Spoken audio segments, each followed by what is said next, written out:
Donald Trump no perdió esta guerra cuando empezó a bombardear Irán, la perdió cuando firmó la paz, y él lo sabe. Por eso en el G7, mientras el mundo aplaudía su victoria, él estaba amenazando con volver a bombardear si el acuerdo no le gusta. Los ganadores no amenazan con deshacer lo que firmaron. Los ganadores no necesitan aclarar que todavía pueden destruirte. Miren, al final de este video ustedes van a entender por qué todo esto es el certificado oficial de que Estados Unidos ya no controla Oriente Medio. Hay un nuevo club en esa región. Un club que no le preguntó a Washington si podía existir. Fíjense en esto. Mientras Donald Trump andaba en el G7 murmurando y tropezando con todo, incluso con sus propias palabras, así lo describen sus propios corresponsales, en Oriente Medio se estaba formando una arquitectura de seguridad completamente nueva, una que Donald Trump no vio venir, una que nadie en su equipo anticipó y que cambia las reglas del juego en esa región por los próximos 20 o quizás 30 años. Miren, lo más revelador de todo esto es que Donald Trump salió a decirle al pueblo estadounidense que Estados Unidos no le iba a dar ni un centavo a Irán. Esas fueron sus palabras. Los contribuyentes estadounidenses no van a financiar a Irán. Pero el memorando de entendimiento entre Estados Unidos e Irán contempla un fondo de 300.000 millones de dólares disponibles para Irán. 300.000 millones más 100.000 millones que estaban congelados. Ahora, y esto se lo voy a explicar con detalle más adelante porque el tema lo merece. Ese dinero no sale del bolsillo directamente del contribuyente estadounidense. La naturaleza de ese fondo es más compleja que eso y más reveladora. Pero lo que sí les puedo decir, amigos, ahora mismo es esto. En el G7, un periodista le preguntó directamente a Donald Trump, ¿es definitivo el acuerdo con Irán? Donald Trump respondió, y voy a citar textualmente porque esto hay que escucharlo bien, no es definitivo. Es un memorando de entendimiento y si no me gusta, pues volveremos a dispararles, lanzando bombas justo en el centro de su cabeza. Miremos el videoclip. Is the text of the agreement now final, or are you still? No, it's not final. It's a memorandum of understanding, and if I don't like it, we'll go back to shooting at them, dropping bombs on their When head. do you expect? ¿Es el texto del acuerdo ya definitivo o todavía están? No, no es definitivo. Es un memorando de entendimiento y si no me gusta, volveremos a dispararles, a lanzar bombas sobre sus cabezas. Ahí está. El acuerdo que Donald Trump llama su gran victoria, su obra maestra diplomática, bueno, él mismo acaba de admitir que no es definitivo, que puede romperse, que depende de cómo amanezca él, de su humor del día. Eso no es política exterior, eso es un hombre al borde de un colapso mental presumiendo de equilibrio. Pero esperen, ¿quién armó ese tablero mientras Donald Trump jugaba con memes en Truth Social? Bueno, les tengo el dato. Pakistán, Arabia Saudita, Turquía, Egipto, Qatar, Omán. Esos 6 países acaban de demostrarle al mundo que no necesitan a Estados Unidos para resolver los problemas de su propia región.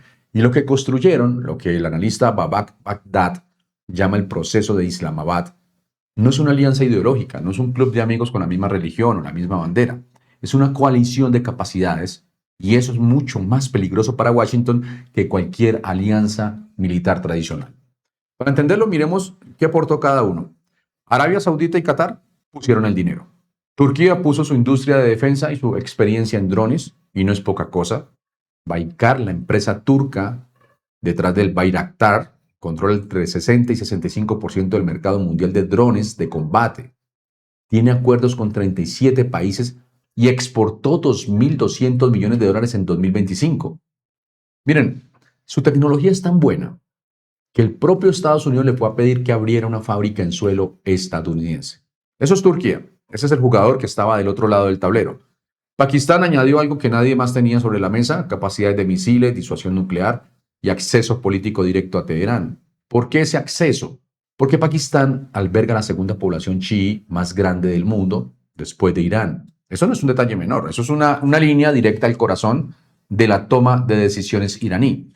Y Egipto, bueno, Egipto trajo peso militar convencional, control del corredor de Suez e influencia diplomática en los asuntos árabes. O sea, mientras Donald Trump estaba tratando de convencer a Qatar, a Turquía y a Bahrein de que se unieran a su coalición militar contra Irán, bueno, esos mismos países estaban construyendo silenciosamente el mecanismo que iba a resolver el conflicto sin que Washington tuviera el control. Mientras Donald Trump llegó a Oriente Medio con un mazo, la región respondió con un movimiento en el tablero de ajedrez. Mientras Donald Trump estaba en el G7 con su carpetita de yo gané nueve guerras, diciéndole a otros líderes, nosotros ganamos, habían países armando coaliciones sin contar con Estados Unidos. Y fíjense en el detalle que más me llama la atención de todo este análisis. Turquía y Qatar, ambos históricamente partidarios de Hamas, están dentro de ese bloque, lo que significa que este nuevo marco regional no está alineado automáticamente con los intereses de Israel, para nada. Y eso pues tiene consecuencias directas para alguien que apostó todo a esta guerra. Más adelante hay un bloque especial para hablar de Bibi Netanyahu. Así que lo que se suponía, amigos, que iba a remodelar Oriente Medio, pues se convirtió en un castillo de naipes, y ahí es donde entra el dinero, el famoso dinero. 300.000 millones de dólares. Vamos a hablar de ese número, pero vamos a hablar en serio de lo que significa. Porque cuando uno dice esa cifra en redes sociales, bueno, lo vi ayer en los comentarios, inmediatamente aparece alguien diciendo, hey, eso no es dinero estadounidense, Trump no está sacando eso del presupuesto. Y tienen razón, pero parcialmente. Porque lo que algunos no están entendiendo es que eso no hace la historia menos grave, la hace más grave. Miren, según Reuters, confirmado por el Financial Times, ese fondo no es dinero del gobierno estadounidense, no es que Donald Trump abrió la chequera de Washington y le mandó dinero a los ayatolás, no. Eso no es lo que está pasando. Piénsenlo así. Es como cuando un país destruido por un terremoto necesita reconstruirse. No espera que un solo gobierno le mande todo el dinero. Lo que hace es abrir las puertas para que empresas privadas de todo el mundo pues vengan a invertir, a construir hoteles, carreteras, fábricas, porque saben que ahí pues hay negocio. Eso es exactamente lo que es este fondo. Empresas privadas del Golfo Pérsico, de Asia, de Estados Unidos, de África, de América Latina, poniendo su propio dinero para entrar al mercado iraní. No es caridad, es negocio. Y según fuentes con conocimiento directo de las negociaciones, más de la mitad de ese dinero ya está comprometido, antes de que se firme algo definitivo. Y aquí viene el momento que a mí me parece más delirante de toda esta historia. Porque el mismo Donald Trump, el mismo que en el G7 amenazó con volver a lanzar bombas en el centro de la cabeza de Irán, salió a atacar a Barack Obama por haber hecho exactamente lo que él está haciendo ahora. All right? But nobody could have made this deal. I mean, the JCPOA done by Obama, he handed him $1.7 billion in cash, gave him hundreds of millions of dollars, gave him billions and billions of dollars, but he gave him $1.7 billion in cash. Pero nadie podría haber hecho este acuerdo. Quiero decir, el JCPOA hecho por Obama les entregó 1.700 millones en efectivo, les dio cientos de millones de dólares, les dio miles y miles de millones de dólares, pero les entregó 1.700 millones de dólares en efectivo. Ahí está, el hombre que critica a Barack Obama por mandarle efectivo a Irán acaba de abrir la puerta a 300.000 millones de dólares en inversión privada para ese mismo país. Obama mandó 1.700 millones, Trump está facilitando 300.000 millones. Retomemos con la historia de los 300.000 millones de dólares porque uno se pregunta, bueno, ¿qué significa esto? Significa que el mundo empresarial, los tiburones, los del mundo del dinero real, pues no el de los discursos, ya tomó su decisión sobre Irán antes de que se firme un solo papel definitivo, antes de que pasen los 60 días del acuerdo provisional, pues las empresas no esperaron y ya están haciendo fila para invertir en Irán. Aquí viene lo que yo creo que es el giro más importante de toda esta historia. Babak Baghdad, analista especializado en Irán, no es cualquier opinador de Twitter, lo describió de esta manera. La idea no es pagarle a Irán por la guerra. La idea es crear un marco económico que le dé a todas las partes un interés en preservar el acuerdo futuro. En otras palabras, y esto es geopolítica pura, de la que se enseña en las universidades, si Irán tiene inversión extranjera masiva, si tiene empresas estadounidenses, europeas, coreanas y japonesas con dinero metido dentro de su economía, entonces a esas empresas no les conviene que haya otra guerra. Y a esos gobiernos tampoco. Es la misma lógica que usó Nixon con China en 1972, la misma que usó la Unión Europea con Rusia durante 20 años. Con resultados mixtos, obviamente, pero la lógica es la misma. Hay algo que Dropside News reportó y que a mí me pareció revelador traerlo a este video. Irán ya está conectando su red eléctrica con Qatar, están reviviendo un memorando de entendimiento del 2022 para transferir hasta 1.000 megavatios de energía y están estudiando enlaces eléctricos con otros estados del Consejo de Cooperación del Golfo. Entonces, para que quede absolutamente claro, el cambio que estamos viendo no es de sancionamos a Irán, le damos dinero a Irán. El cambio es de contención e integración económica como herramienta de estabilidad regional. Eso es un giro de 180 grados en 50 años de política exterior estadounidense. Y empresas de Estados Unidos, Europa, Corea del Sur y Japón ya están expresando interés en inversiones en energía, manufactura, transporte y logística dentro de Irán. El mundo ya se movió y Donald Trump sigue haciendo memes y publicando a las 2 de la mañana. Les dije hace un momento que hay alguien que ya pagó el precio de todo esto antes de que firmaran una sola línea, alguien que apostó su legado entero a que esta historia terminaba de manera diferente. Bibi Netanyahu. El 28 de febrero, Benjamin Netanyahu creyó que estaba presenciando el momento más grande de su vida. Estados Unidos e Israel yendo juntos a la guerra contra Irán. El sueño de toda su carrera política. 50 años construyendo hacia ese momento. Y ahí estaba, frente a él, real, concreto, el cumplimiento de la obra de su vida. Meses después, ese momento parece cada vez menos el culmen de una gran estrategia y cada vez más el punto exacto en el que todo se deshilachó. Dani Citronowicz, uno de los analistas israelíes más serios sobre Irán, y lo que dice es demoledor. La gran ironía de esta guerra es que la misma persona que construyó su carrera entera alrededor de la idea de derrocar al régimen iraní, está ahora presenciando exactamente el resultado opuesto. O sea, en lugar de emerger debilitado o aislado, el régimen iraní parece más atrincherado y en algunos aspectos más relevante diplomáticamente que antes de que empezara la guerra. Entendamos la magnitud de esto, amigos. Netanyahu tenía 3 apuestas sobre la mesa, 3 supuestos que sostenían toda su estrategia. Primero, que la presión militar iba a desencadenar el colapso del régimen iraní. Segundo, que eso iba a allanar el camino para la normalización regional, los acuerdos de Abraham, inversión extendida con Arabia Saudita incluida. Y tercero, que Israel y los estados del Golfo iban a poder eludir definitivamente la cuestión palestina. Las 3 apuestas fallaron. Las 3, una por una. Todo se convirtió en un castillo de naipes.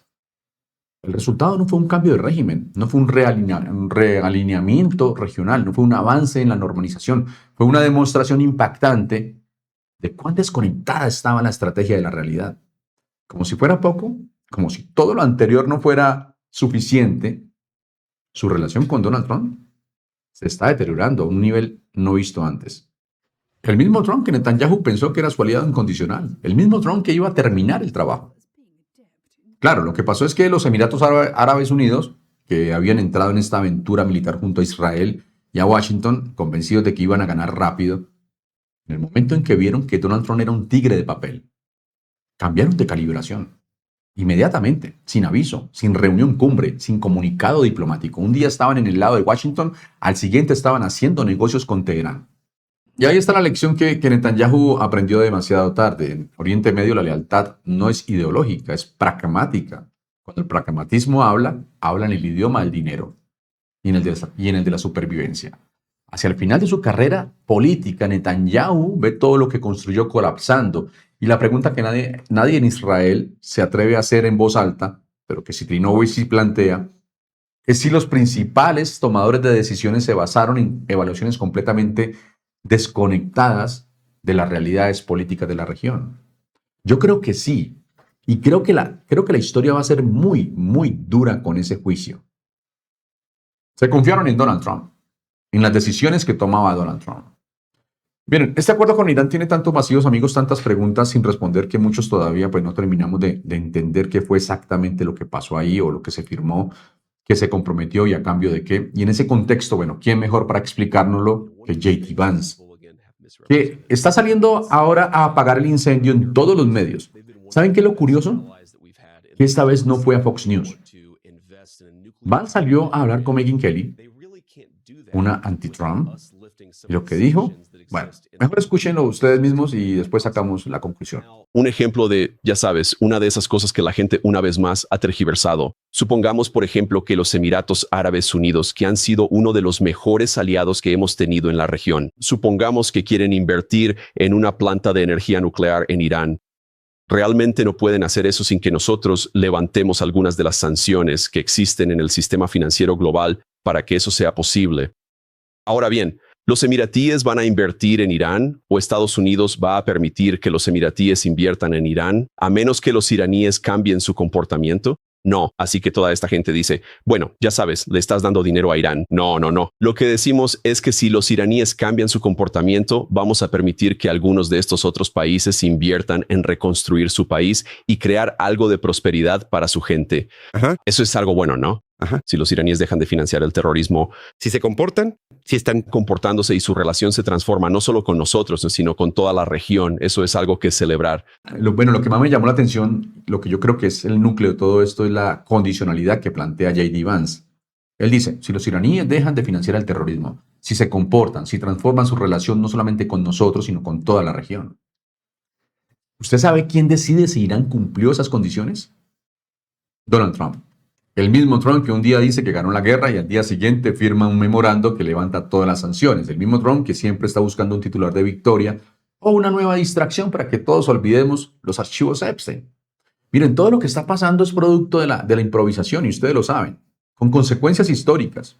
Y el universo MAGA lo sabe. Por eso J.D. Vance tuvo que salir a explicarlo, por eso fue a Megyn Kelly, no a Tucker Carlson, no fue a Fox News. Porque hay una fractura interna en ese movimiento sobre lo que significa ganar contra Irán. Y esa fractura es real, es profunda. No va a desaparecer con una publicación de Donald Trump. Bueno, Megyn Kelly no fue la única. J.D. Vance después se fue a CBS Morning y ahí la reportera le hizo una pregunta todavía más directa, más concreta, más difícil de esquivar. ¿Puede confirmar que el acuerdo pondrá fin a todas las sanciones contra Irán? ¿Permitirá la financiación de la reconstrucción de al menos 300 mil millones de dólares y liberará todos los fondos congelados que podrían superar los 100 mil millones adicionales? Fíjense en esa pregunta. Fíjense bien porque la reportera no está preguntando si hay un acuerdo, está confirmando los términos, 300 mil millones en inversión más 100 mil millones en fondos congelados, que se van a descongelar. Todas las sanciones levantadas, todo. ¿Y qué respondió J.D. Vance? Ninguna de esas cosas fluirá hacia Irán a menos que Irán cambie fundamentalmente la forma en que se comporta. Y ahí está. Nuevamente dijo lo mismo que le dijo a Megyn Kelly. No dijo eso es falso, no dijo esas cifras están equivocadas, no dijo el acuerdo no contempla eso. Lo único que dijo fue depende del comportamiento de Irán. Lo que pasa es que esa respuesta tiene un hueco, tiene un vacío enorme, del tamaño de un portaaviones. Porque la pregunta que Vance no respondió, la que nadie en la administración de Donald Trump está respondiendo, es quién decide si Irán cambió fundamentalmente su comportamiento. Esa es la gran pregunta.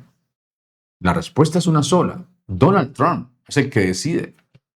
Ese hombre es el árbitro, ese hombre es quien decide. Un hombre cuya palabra cambia entre el desayuno y el almuerzo. ¿Ustedes saben lo que eso significa para la estabilidad de toda una región? Significa que 400 mil millones de dólares, 300 mil de la inversión privada más 100 de los fondos congelados, están amarrados a los caprichos de un hombre con los pies de barro que amenaza con bombas en ruedas de prensa internacionales. Eso no es diplomacia, eso es una ruleta rusa con la economía de Oriente Medio. Nos vemos en el próximo video de La Jugada Política. Ya sabes, si te gusta el contenido, pues apoya de la mejor manera o como tú consideres mejor. Nos vemos en el próximo video. Un abrazo fuerte para todos. Muchas bendiciones. Hasta pronto.